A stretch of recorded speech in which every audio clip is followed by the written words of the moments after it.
कि जब हम कैंपस में एंट्री कर रहे थे, मैं शुरू से बताना चाहूँगा कि राजा साहब ने पूरी स्टोरी और 5 डिमांड जो थी उन पे बात रख दी है। मैं लेकिन इस कैंपस का हाल आप सबके समझ सकना चाहता हूँ कि पिछले 4 साल से इस कैंपस में लगातार हम छात्र राजनीति कर रहे हैं और लगातार पढ़ रहे हैं।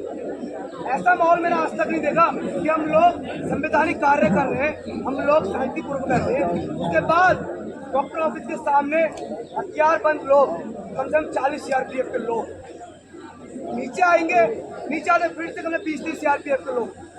मुझे लग रहा था कि ये कैंपस है, मुझे लग रहा था कहीं मैं छावनी में इसी छावनी में हूँ और जो अमृतसर में बॉर्डर है ना, बाघा बॉर्डर, मैं वहाँ घूम रहा हूँ।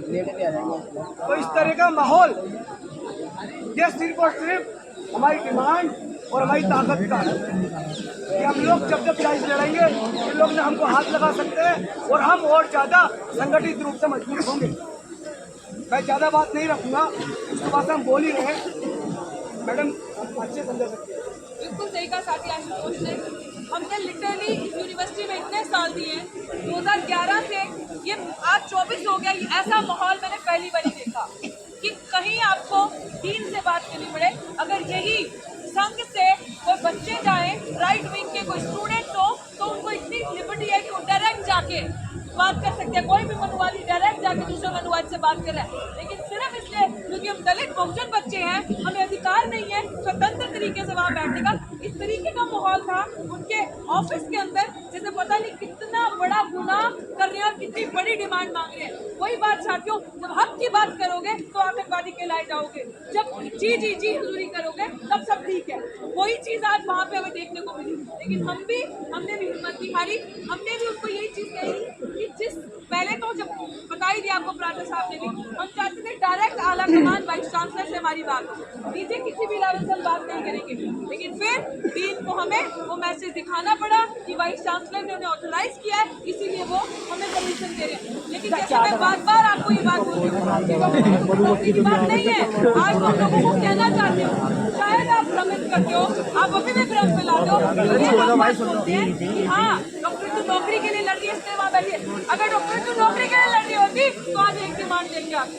डॉक्टर तो ने पहली बार आज वहाँ जाकर जो दर्द ये छात्र है, इनके सीने में क्या दर्द है? इनके सीने में भी वही दर्द है जिन जिन लोगों की थाली से निवाला छीना, पहले यूनिवर्सिटियों में पढ़े जाए, जिन जिन लोगों को डिस्प्लेस किया उनकी नौकरियाँ दी जाए। SC/ST का बैकलॉग समझते हो क्या है? आप लोगों को गाँव देहात से एक एक बच्चा, एक एक छात्र को पढ़ाना पड़ेगा कि आओ दिल्ली यूनिवर्सिटी में नौकरी लो, आओ दिल्ली यूनिवर्सिटी में नौकरी लो, तुम्हारी नौकरी खाली पड़ी है। उस चीज की जायज डिमांड जो हमारे साथ हमला हुआ, अगर JNU जैसी यूनिवर्सिटी अभी IIT दिल्ली में SC/ST के बैकलॉग की स्पेशल रिक्रूटमेंट ड्राइव निकली है, तो DU में क्यों नहीं हो सकता? DU क्यों पीछे है? लेकिन ये गुंडे, ये मवाली, ये एक जैसी विचारधारा के लोग चाहते नहीं है हमें हमारा हक मिले। लेकिन हमने, बाबा साहब ने कहा है, now we don't have to demand, we have to claim. So we will claim our right, और क्लेम ऐसे ही होगा क्योंकि आज क्या बाबा साहब सिर्फ अपने परिवार के लिए लड़े थे? क्या बाबा साहब अगर अपने परिवार के लिए लड़े होते तो शायद उनमें से उनके बच्चे या उनके ग्रैंडसन आज हमारे साथ रियल ब्लड खड़ा होता। लेकिन वो हम सब हैं, हम उनके ग्रैंड चिल्ड्रन, हम सब हैं उनके बच्चे।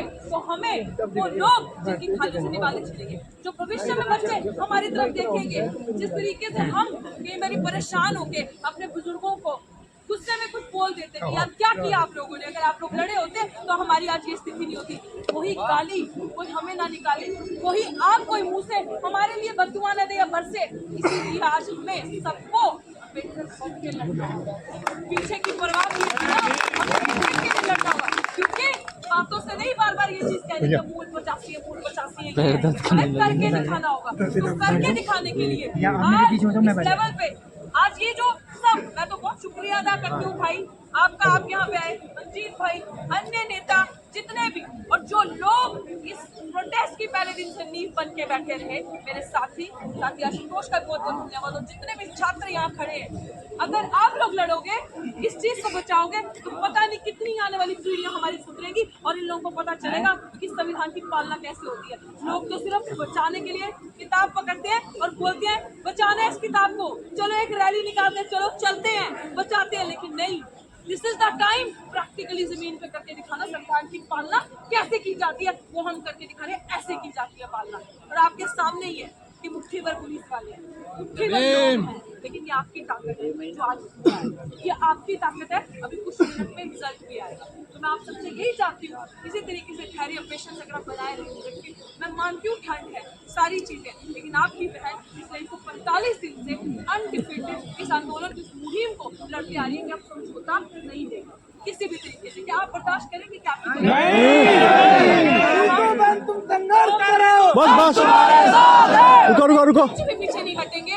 और मैं ये भी कहती हूँ कि अभी जिन जिन लोगों को लाइव ऑनलाइन मीडियम के माध्यम से पता चल रहा है, मेरे पास ऐसे फोन कॉल्स आए हैं, लोग बसेस भर के, अभी हरियाणा से कॉल आया कि हम अगर आपका रात तक सोल्यूशन नहीं होता तो कल सुबह 2 बसें हमारी तरफ से आ रही है दिल्ली विश्वविद्यालय में, हम अपनी तरफ से मोर्चा लगाएंगे। भाई साहब की तरफ से 5 बसें, तो अगर नहीं सोल्यूशन आता तो ये सब होगा। अभी हमें अधिकारियों ने ये बताया है कि वो डेलीगेशन जो गया था पहले डीन साहब से मिलने, वो दोबारा उनको बुलाया जा रहा है शायद कोई जवाब देने के लिए। तो मैं ये आप लोगों की परमिशन लेना चाहता हूँ कि क्या आप इस डेलीगेशन को वापस बात करने भेज दें? सबकी सहमति है? क्योंकि होगा वो आप जनता हो, जनता की अदालत में फैसला हो रहा है। आप जो बोलोगे वो हम करेंगे, अगर आप बोलोगे तो हम जाएंगे। बात करने से बात बनती है। हम यहाँ रात पर बैठे